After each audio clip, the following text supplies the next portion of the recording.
इसी काल में यानी सूफी भक्ति जब परंपराओं का काल हमारे देश में था, तो उस काल में उत्तरी भारत में विष्णु और शिव जैसे देवताओं की उपासना मंदिरों में की जाने लगी। उत्तर भारत, जिसको में हम निवास कर रहे हैं, वो उत्तर भारत है। उत्तर प्रदेश आता है इसमें हिमाचल प्रदेश आता है, इसमें जम्मू कश्मीर आती है, इसमें हरियाणा आ जाता है इसमें। तो उत्तर भारत जिसमें हम निवास कर रहे हैं, यहाँ पर क्या होता है, विष्णु और शिव की पूजा मंदिरों में की जाने लगी थी, जिन्हें शासकों की सहायता से निर्मित किया जाता था। और मंदिर किनकी सहायता से बनते थे? शासकों की सहायता से बनाए जाते थे। किंतु इतिहासकारों को अलवार और नैनार संतों की रचनाओं जैसे कोई ग्रंथ 14वीं शताब्दी तक उत्तरी भारत से प्राप्त नहीं हुआ। इस भिन्नता की क्या वजह हो सकती है? यानी इसी काल में उत्तर भारत में विष्णु और शिव जैसे देवताओं की पूजा मंदिरों में होने लगी थी। इसके साथ साथ मंदिर किसके सहायता से बनाए जाते थे? मंदिरों का निर्माण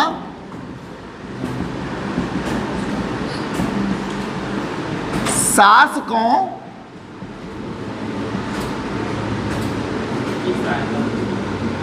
के सहयोग से किया जाता था। यह बात भी निश्चित हो गई। इसके बाद वो क्या कहते हैं, लेकिन इतिहासकार एक आरोप लगाते हैं, और वो क्या कहते हैं? इतिहासकारों का मानना है, इतिहासकारों का कहना है कि जैसे नैनार और अलवार संतों की हमें ग्रंथ प्राप्त हुए हैं, वैसे उत्तर भारत में इस काल के हमें कोई ग्रंथ प्राप्त नहीं हुए। और इसका कारण क्या हो सकता है, यहां वो प्रश्न चिन्ह लगाते हैं। किंतु इतिहासकारों को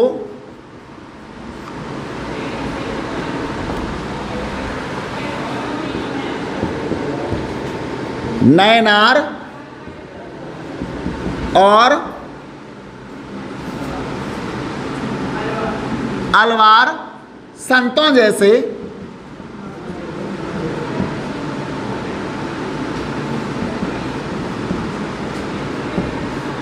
ग्रंथ उत्तर भारत से प्राप्त नहीं किए।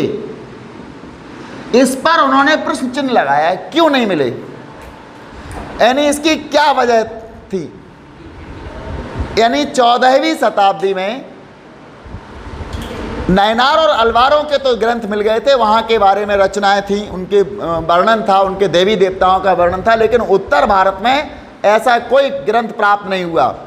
तो उत्तर भारत और दक्षिण भारत में ये भिन्नता का कारण हो गया, क्योंकि वहाँ भी परंपराएं थी, वहाँ भी शिव की पूजा होती थी, वहाँ भी विष्णु की पूजा होती थी। नैनार और अलवारों के द्वारा अलग अलग देवताओं की पूजा होती थी, शिव की और विष्णु की।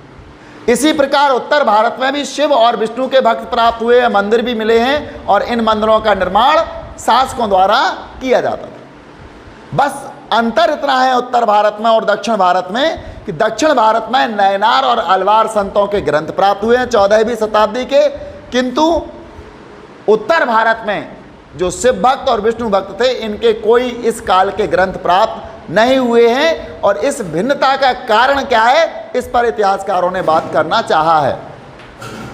कुछ इतिहासकारों का मत है कि उत्तरी भारत में यह वह काल था जब अनेक राजपूत राज्यों का उद्भव हुआ। कुछ इतिहासकार कहते हैं इसलिए ग्रंथ प्राप्त नहीं हुए उत्तर भारत से कि यहाँ ये जो काल था 14वीं शताब्दी का, ये राजपूत काल का उद्भव काल था। राजपूत क्षत्रिय होते थे और ये युद्ध में विश्वास करते थे। इन सभी राज्यों में ब्राह्मणों का महत्वपूर्ण स्थान था, और वे ऐहिक तथा अनुष्ठानिक दोनों ही कार्य करते थे। ऐहिक का मतलब होता है इस लोक के लौकिक जो कार्य होते वो, और अनुष्ठानिक यानी अनुष्ठान भी करते थे, जिससे ऐहिक और स्वर्गलोक भी सुधर सके। उनकी इस प्रभु सत्ता को सीधे चुनौती देने का प्रयास शायद ही किसी ने किया हो। अलवार और नयनार संतों ने ब्राह्मणीय परंपरा का विरोध किया है, लेकिन उत्तर भारत में ऐसा कोई नहीं था जो उनकी ब्राह्मणीय परंपरा को चुनौती दे सके, इसलिए किसी ने ऐसे ग्रंथ नहीं लिखे हैं। इसी समय वे धार्मिक नेता जो रूढ़िवादी ब्राह्मणीय सांचे के बाहर थे, उनके प्रभाव में विस्तार हो रहा था। लेकिन 14वीं शताब्दी में जो रूढ़िवादी ब्राह्मणीय परंपरा के विरुद्ध थे, उन नेताओं का धीरे धीरे विस्तार होने लगा था। यहाँ पर ऐसे नेताओं में नाथ कौन थे? नाथ, एक नाथ समुदाय होता है, ये अपने प्रभु या अपने आराध्य मानते भगवान शिव को। नाथ, जोगी, ये विष्णु भगवान के अनुयायी थे, शिव को भी मानकर योगी हो जाते थे। नाथ, जोगी और सिद्ध शामिल थे। और कौन थे? सिद्ध।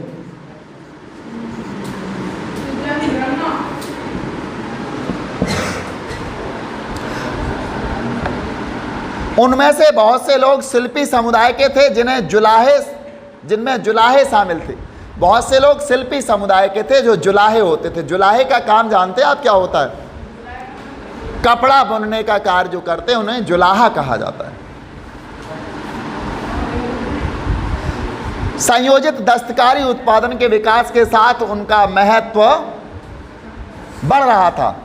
यानी जो दस्तकारी थी वो संयोजित थी, सब लोग मिलजुल करके करते थे, इसलिए उनका महत्व बढ़ रहा था।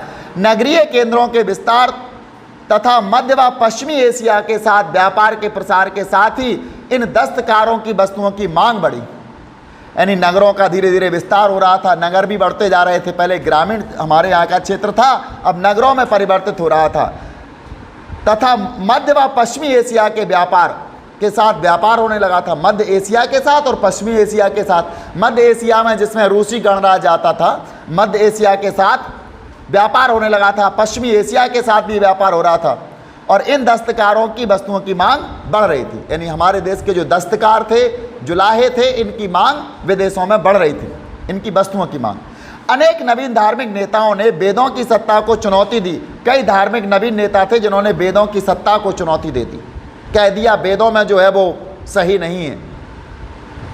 वेदांती बन गए, वो वेदों का अंत करने वाले बन गए थे, वेद को कुछ मानते ही नहीं थे। और अपने विचार आम लोगों की भाषा में सामने रखे। समय के साथ यह भाषाएं उस रूप में विकसित हुईं जिस तरह आज भी प्रयोग में लाई जाती हैं। धीरे धीरे कुछ भाषाओं का विकास हुआ, जिन भाषाओं को आज भी हम प्रयोग में लाते हैं। अपनी लोकप्रियता के बावजूद नवीन धार्मिक नेता विशिष्ट शासक वर्ग का प्रश्रय हासिल करने की स्थिति में नहीं थे। इस स्थिति में एक नवीन तत्व भारत में तुर्कों का आगमन था। नया तत्व था जिसमें पता चला कि भारत में कौन आ गए थे? तुर्क। उसी समय हमारे देश में तुर्कों का आगमन हो गया था, इस्लाम का आगमन हमारे यहाँ हो गया था, जिसकी पराकाष्ठा दिल्ली सल्तनत। और आके उन्होंने क्या किया था? दिल्ली में सल्तनत कायम कर ली थी। साम्राज्य को सल्तनत कहा जाता है। दिल्ली सल्तनत की स्थापना की उन्होंने, और ये 13वीं शताब्दी की बात है। सबसे पहले हमारे यहाँ मुगलों में गुलाम आए थे और उन्होंने दिल्ली में सल्तनत की स्थापना कर ली थी। सल्तनत की स्थापना से राजपूत राज्यों का और उनसे जुड़े ब्राह्मणों का, जैसे ही सल्तनत की स्थापना हुई तो राजपूत राज्य और राजपूतों से जुड़े ब्राह्मण, क्योंकि राजपूतों से कौन जुड़े थे? ब्राह्मण जुड़े थे, का पराभव हुआ। पराभव का मतलब होता है राजपूतों का और ब्राह्मणों का क्या हो गया? पराभव हुआ। पराभव का मतलब होता है उनका ह्रास हो गया, उनका महत्व कम हो गया, उनका विनाश हो गया। परा मीन्स होती है पराजय। परा मीन्स क्या होती है? पराजय। तो राजपूतों का और उनसे जुड़े ब्राह्मणों का पराभव हो गया। इन परिवर्तनों का प्रभाव संस्कृति और धर्म पर भी पड़ा। जब राजपूत और ब्राह्मणों का पराभव हो गया और सल्तनत का उदय हो गया, तुर्की लोग हमारे यहाँ आ गए, राजपूत और ब्राह्मणों का समापन हो गया, यहाँ पर उनका पराभव हो गया, तब जाकर के धर्म पर भी इसका प्रभाव पड़ने लगा। क्योंकि धर्म किससे था? राजपूतों से, धर्म किससे था? ब्राह्मणीय परंपरा से, और इन दोनों का तुर्कों के आने से पराभव हो गया। उन्होंने जबरदस्ती लोगों को मुसलमान बनाया यहाँ पर, यानी इस्लाम धर्म कबूल करो, मुसलमान बन जाओ। आप मुसलमान बनने के लिए मुस्लिम धर्म अपना लो, कोई अलग से कुछ लगवाना नहीं पड़ता है। अगर किसी को कोई धर्म परिवर्तन करना होता है तो उस धर्म के नियमों को उसे मानना पड़ता है, उसी के अनुसार आचरण करना पड़ता है, वो धर्म परिवर्तित हो जाता है। लेकिन हमारे यहाँ जैसे ही तुर्की लोग आए और इन्होंने आकर के सबसे पहले राजपूतों और ब्राह्मणों का पराभव किया, और इसके बाद धर्म पर इनका प्रभाव पड़ने लगा। धर्म के साथ साथ संस्कृति पर प्रभाव पड़ा। हमारी संस्कृति कुछ और थी और उन लोगों की संस्कृति एक अलग थी। सूफियों का आगमन, और जैसे ही तुर्क यहाँ आए, दिल्ली सल्तनत की स्थापना हुई, तो यहाँ सूफियों का आगमन हो गया। सूफी जानते किसे कहते हैं? जिस प्रकार अभी हम नयनार, अलवार, लिंगायत और हमारे साधु संत उत्तर भारत के बारे में पढ़ रहे थे अनुयायियों को, इसी प्रकार इस्लाम धर्म में जो धार्मिक प्रचार प्रसार करते हैं, धर्म को कायम कर रखा है, इनको सूफी कहा जाता है। कल से हम सूफी पर विचार करेंगे। सूफियों का आगमन इन परिवर्तनों का एक महत्वपूर्ण अंग था।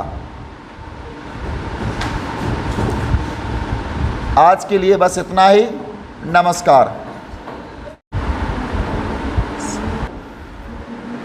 भारतीय इतिहास के कुछ विषय, भाग 2, भक्ति सूफी परंपराएं। इसका उपभाग 3 है कर्नाटक में। कर्नाटक की वीर शैव परंपरा। दक्षिण भारत में आता है कर्नाटक, और यहाँ एक नए आंदोलन का उद्भव हुआ था 12वीं शताब्दी में, और इस आंदोलन का नेतृत्व बासवन्ना नामक एक ब्राह्मण ने किया था, और इसका काल था 1106 से 68 वर्ष का रहा था इसका। तो 12वीं शताब्दी में एक नवीन आंदोलन का उदय हुआ था कर्नाटक में, और इसका नेतृत्व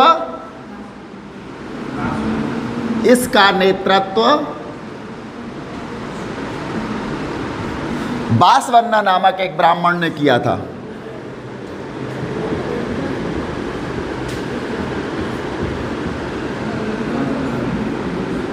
एक ब्राह्मण ने।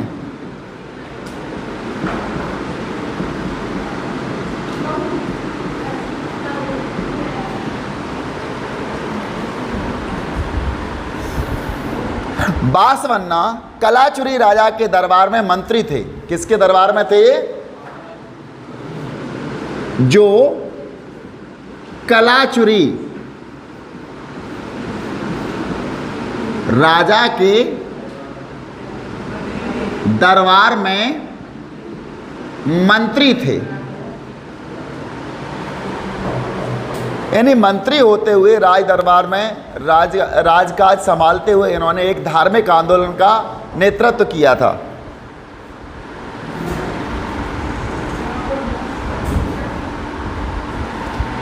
इनके अनुयायी वीर शैव या शिव के वीर या व लिंगायत, लिंग धारण करने वाले कहलाए। यानी बासवन्ना ने जो आंदोलन चलाया था, तो इनके अनुयायी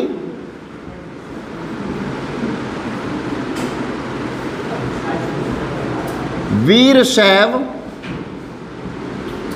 या इनके अनुयायी वीर शैव यानी शिव के वीर या शिव के वीर। आपने सुना होगा शिवगण होते हैं, कहीं भी विध्वंस कर देते हैं, ऐसे अपने आप को मानते थे इनके अनुयायी वीर शैव या लिंग धारण करने वाले शिव के वीर या लिंग धारण करने वाले लिंगायत कहलाए।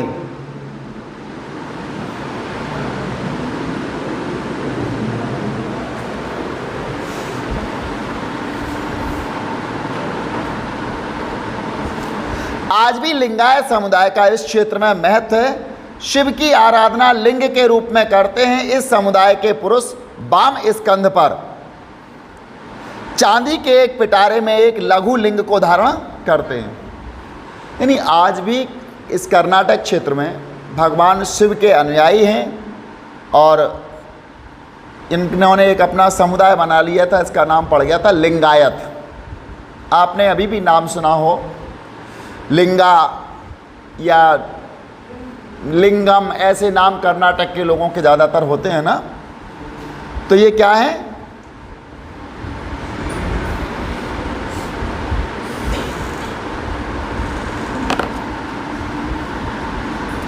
इन्हीं को लिंगायत कहा जाता है। और ये भगवान शिव का प्रतीक जो लिंग है उसको ये धारण करते हैं।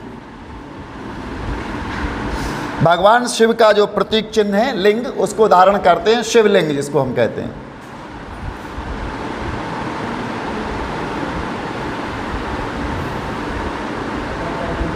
और भगवान शिव की आराधना ये लोग लिंग के रूप में करते हैं। किसी पंचमुखी या अन्य रूप में, मूर्त रूप में करते हैं तो केवल लिंग के रूप में। भगवान शिव का एक लिंग धारण ये अपने वाम स्कंध में, वाम का मतलब होता है बायां और स्कंध का मतलब होता है कंधा, भुजा इस तरफ, इसको हम कह सकते हैं वाम स्कंध में। यहाँ क्या करते हैं, एक चांदी के पत्ते के अंदर शिवलिंग, छोटा सा शिवलिंग बनवाते हैं और उसको बंद करके यहाँ पर बांध के रखते हैं। ये लिंगायतों की पहचान होती है। चांदी के एक पिटारे में एक लघु लिंग को धारण करते हैं, जिन्हें श्रद्धा की दृष्टि से देखा जाता है। जो लोग चांदी के पिटारे में लिंग को धारण करके चलते हैं, इनको श्रद्धा की दृष्टि से देखा जाता है। ये लिंगायत समुदाय की पहचान होती है। आपने देखा होगा विभिन्न प्रकार के लोग, विभिन्न धर्मों के अनुयायी, विभिन्न पंथ के अनुगामी लोग जो होते हैं, अपने अपने प्रतीक चिन्ह धारण करके चलते हैं। जैसे क्रिश्चियन होते हैं, क्रॉस धारण करके चलते हैं। इस्लाम चंद्रमा धारण करके चलते हैं और स्टार उसमें होते हैं तारे। हिंदू परंपरा में जो शैव भक्त हैं, भगवान शिव के प्रतीक के रूप में त्रिशूल या कुछ ऐसा धारण करके चलते हैं। और दुर्गा माता के लोग भी उनका कुछ प्रतीक चिन्ह धारण करके चलते हैं। इसी प्रकार जो लिंगायत समुदाय के अनुयायी थे, वो हमेशा चांदी के पिटारे में वाम स्कंध में एक लघु लिंग यानी शिवलिंग को धारण करके चलते थे। ये इनकी पहचान थी और इनको इसी कारण इनको बड़ी पवित्र दृष्टि से या श्रद्धा की दृष्टि से देखा जाता था। उनमें जंगम अर्थात यायावर भिक्षु शामिल थे। इनमें जंगम अर्थात यायावर भिक्षु शामिल थे। लिंगायत कहलाएं, यह वाम स्कंध में चांदी के एक पिटारे में लघु लिंग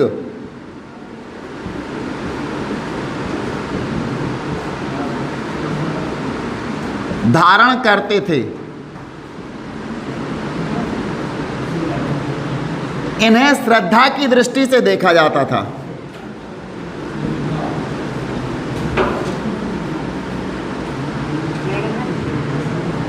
दृष्टि से देखा जाता था। जो अपने वाम स्कंध में चांदी के पिटारे में लघु लिंग यानी लघु शिवलिंग धारण करके चलते थे, इनको श्रद्धा की दृष्टि से देखा जाता था।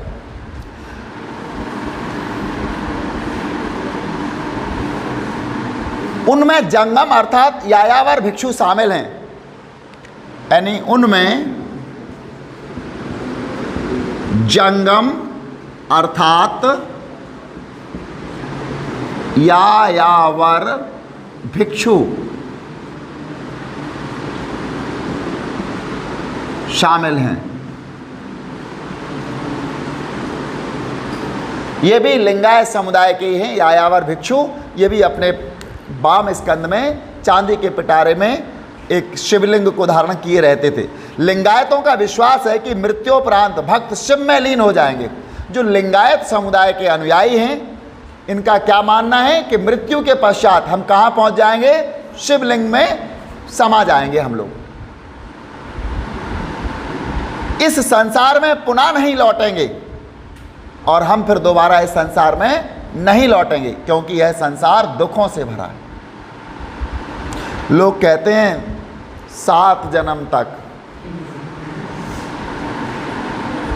अरे एक जन्म को ही तो अच्छे से समझ लो पहले, 7 जन्म की तो बहुत बड़ी बात है। इस जन्म के कष्टों को झेल के तो जाओ पहले। कभी नहीं कहोगे कि दोबारा हम यहाँ आएंगे। एक समय होता है, उस समय जरूर कह देते हैं 7 जन्म तक। वो समय 18 से 25-30 तक के बीच के रहता है। उसके बाद जब व्यक्ति पारिवारिक माया मोह में फंस जाता है, तब उसको सब कुछ पछतावा लगता है और कहता है कि 7 क्या, हम तो 7 मिनट के लिए भी नहीं आएंगे इस धरती पर, बस भगवान हमको तो दोबारा मत भेजना। तो यहाँ पर लिंगायतों का मानना था कि मृत्यु के उपरांत हम सब शिव में लीन हो जाएंगे, इस संसार में पुनः नहीं लौटेंगे। धर्मशास्त्र में बताए गए श्राद्ध संस्कार का वे पालन नहीं करते। धर्मशास्त्रों में जो श्राद्ध संस्कार बताए हैं उनका पालन नहीं करते लिंगायत। हमारे यहाँ श्राद्ध संस्कारों का पालन किया जाता है। मरने के बाद जैसे किसी की मृत्यु हो जाती है तो हम उसकी श्राद्ध करते हैं, उसको पिंडदान करते हैं, जल अर्पित करते हैं और ऐसा सोचते हैं कि उसकी आत्मा हमारे आसपास होगी। कुछ लोग तो 3 वर्ष तक रखते हैं, प्रतिवर्ष श्राद्ध पक्ष में उसको कुछ ना कुछ अर्पित करते हैं और ऐसा सोचते हैं कि वो हमारे घर आते हैं, हमारे पूर्वज हैं, वो कहाँ हमारे घर आते हैं, ऐसा सोचते हैं। लेकिन ऐसा नहीं है। लिंगायत कहते हैं ऐसा नहीं होता है हमारे यहाँ। वो श्राद्ध धर्म में जो वेदों में या जो भी श्राद्धों के बारे में बताया गया है उनको वो मानते नहीं हैं। धर्मशास्त्र में बताया गया है श्राद्ध संस्कार का वे पालन नहीं करते। क्यों? क्योंकि उनका तो मानना है कि मृत्यु के बाद हम कहाँ चले जाएंगे? शिव में लीन हो जाएंगे, हमें दोबारा यहाँ आना ही नहीं है। तो श्राद्ध किस काम की, किस लिए की जाए श्राद्ध? जब आना ही नहीं है तो श्राद्ध तो करना ही नहीं है। श्राद्ध तो उसकी की जाती जिसकी आत्मा भटकती है। हम तो मान लिया मृत्यु के पश्चात हम शिव में लीन हो चुके हैं, ये लिंगायत समुदाय का मानना है। और अपने मृतकों को विधि पूर्वक दफनाते हैं। लिंगायतों ने जाति की अवधारणा, कुछ समुदायों के दूषित होने की ब्राह्मणी अवधारणा का विरोध किया।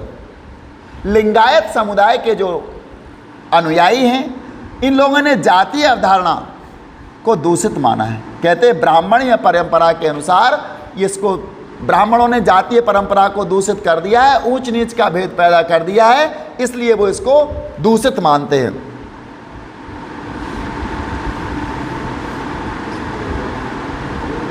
और उन्होंने ब्राह्मणीय अवधारणा का विरोध किया है।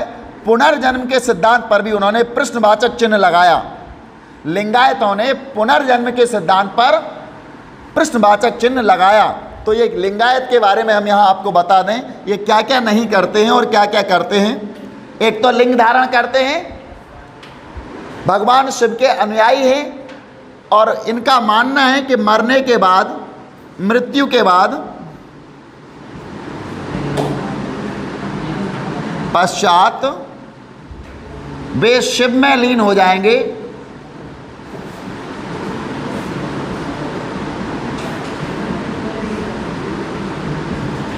दूसरी बात वो क्या कहते हैं, ये धर्मशास्त्रों में बताए गए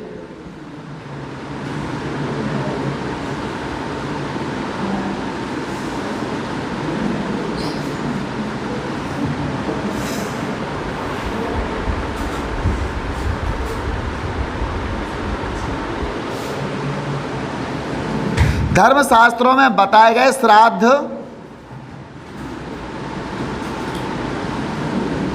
संस्कार को नहीं मानते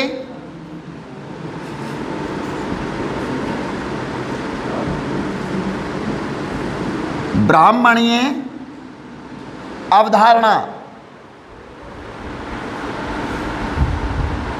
का विरोध करते हैं।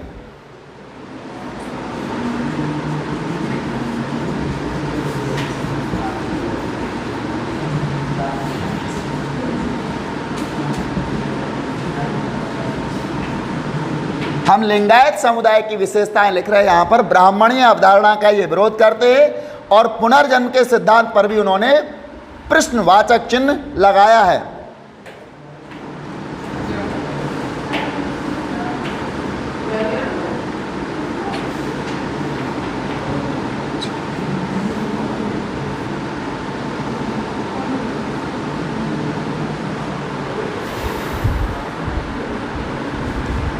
पुनर्जन्म के सिद्धांत पर भी उन्होंने प्रश्नवाचक चिन्ह लगाया है।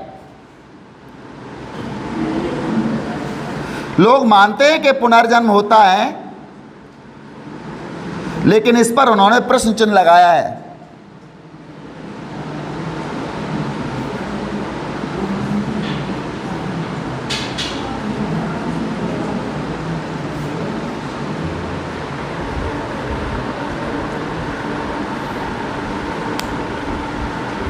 इन सब कारणों से ब्राह्मणीय सामाजिक व्यवस्था में जिन समुदायों को गौड़ स्थान मिला था वे लिंगायतों के अनुयायी हो गए। देखिए, ब्राह्मणीय परंपरा में कुछ लोगों को निम्न स्थान दिया गया है, उनको छोटा या नीच या जो भी कहें हम ऐसे शब्दों से संबोधित किया गया है। तो ब्राह्मणीय परंपरा में या ब्राह्मणीय अवधारणा में जिनको निम्न माना गया था, उन सब ने लिंगायत समुदाय को अपना लिया, क्योंकि उसमें सभी समान हैं और अंत में सभी का क्या हो जाना है, शिव में लीन हो जाना है। इन्हें श्राद्ध संस्कार भी नहीं करना होता है। जिन समुदायों को गौड़ स्थान मिला था वे लिंगायतों के अनुयायी हो गए। धर्मशास्त्रों में जिन आचारों को अस्वीकार किया गया था, जैसे वयस्क विवाह और विधवा पुनर्विवाह, धर्मशास्त्रों में लिंगायतों के अनुसार, जैसे धर्मशास्त्र में कुछ को बहुत यानी हमारी कुछ परंपराएं थी, इनको गलत माना गया था, अस्वीकार कर दिया गया था। जैसे वयस्क विवाह है, धर्मशास्त्र कहता है वयस्क होने पर विवाह नहीं करना चाहिए, वयस्क होने पर विवाह नहीं करना चाहिए। धर्मशास्त्र कहता है, धर्मशास्त्र का मानना है कि विवाह 7 वर्ष में, 8 वर्ष में, 10 वर्ष में, मतलब जितने कम उम्र में विवाह करोगे उतना ही सही माना जाएगा। ये धर्मशास्त्र मानता है। तो धर्मशास्त्र में इसको क्या माना गया था, अस्वीकार किया गया है। किसको, वयस्क विवाह को। दूसरा, विधवा पुनर्विवाह को भी धर्मशास्त्र में अस्वीकार किया गया है, स्वीकार नहीं किया गया। कोई विधवा स्त्री यदि हो जाती है और वो दोबारा विवाह करती है तो उसको भी कैसा माना गया है, अस्वीकार। लिंगायतों ने उन्हें मान्यता प्रदान की, लेकिन लिंगायतों ने कहा वयस्क विवाह को हम मान्यता देते हैं और विधवा पुनर्विवाह को भी हम मान्यता देते हैं। यहां हम इसकी 5वीं विशेषता लिख सकते हैं, लिंगायतों ने वयस्क विवाह एवं विधवा पुनर्विवाह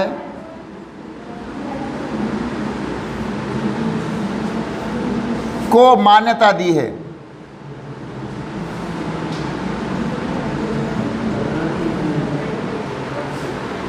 जब हमारे देश में पुनर्जागरण का काल आया तो भारत के एक महान समाज सुधारक हुए, इन्होंने सर्वप्रथम विधवा का पुनर्विवाह कराया था और वो बंगाल में करवाया था।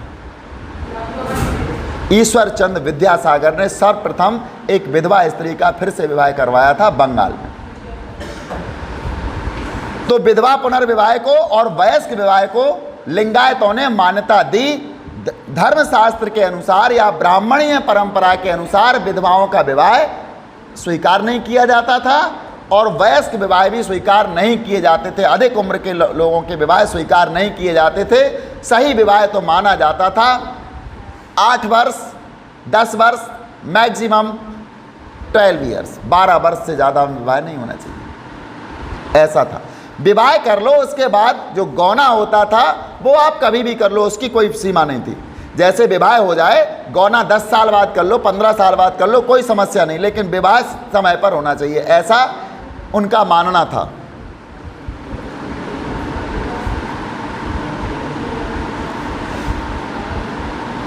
वीर शैव परंपरा की व्युत्पत्ति उन वचनों से है जो कन्नड़ भाषा में उन स्त्री पुरुषों द्वारा रचे गए जो इस आंदोलन में शामिल हुए।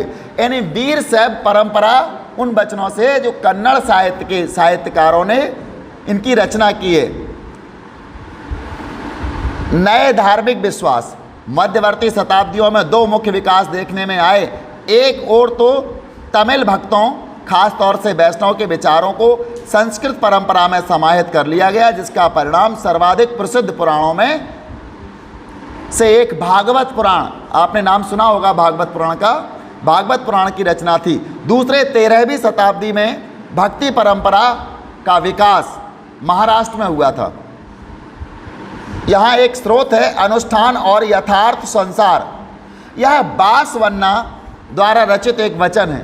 बासवन्ना का आपको पता होगा, इसका नेतृत्व, लिंगायत समुदाय का नेतृत्व बासवन्ना ने ही किया था। कर्नाटक में जो वीर शैव परंपरा प्रारंभ हुई थी, वीर शैव आंदोलन प्रारंभ हुआ था, इसका नेतृत्व बासवन्ना ने किया था, जो कि कलाचुरी राजा के दरबार में मंत्री थे।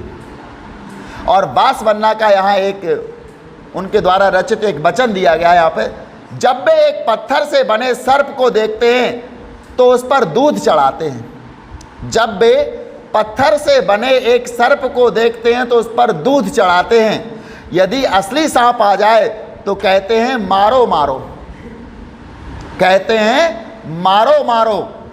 देवता के उस सेवक को जो भोजन परसने पर खा सकता है, वे कहते हैं चले जाओ चले जाओ, किंतु ईश्वर की प्रतिमा को जो खा नहीं सकती वे व्यंजन परोसते।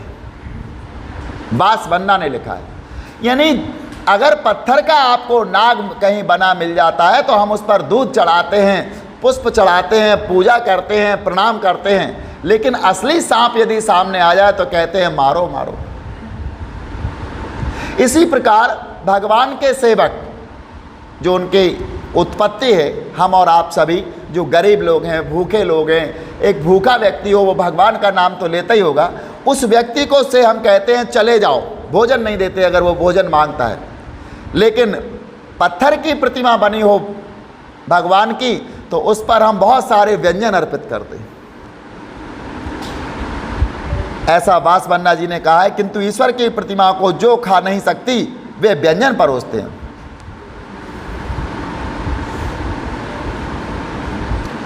उत्तरी भारत में धार्मिक उफान। अब हम बात करते हैं उत्तर भारत की, जहां हम लोग निवास करते हैं, उत्तर भारत की।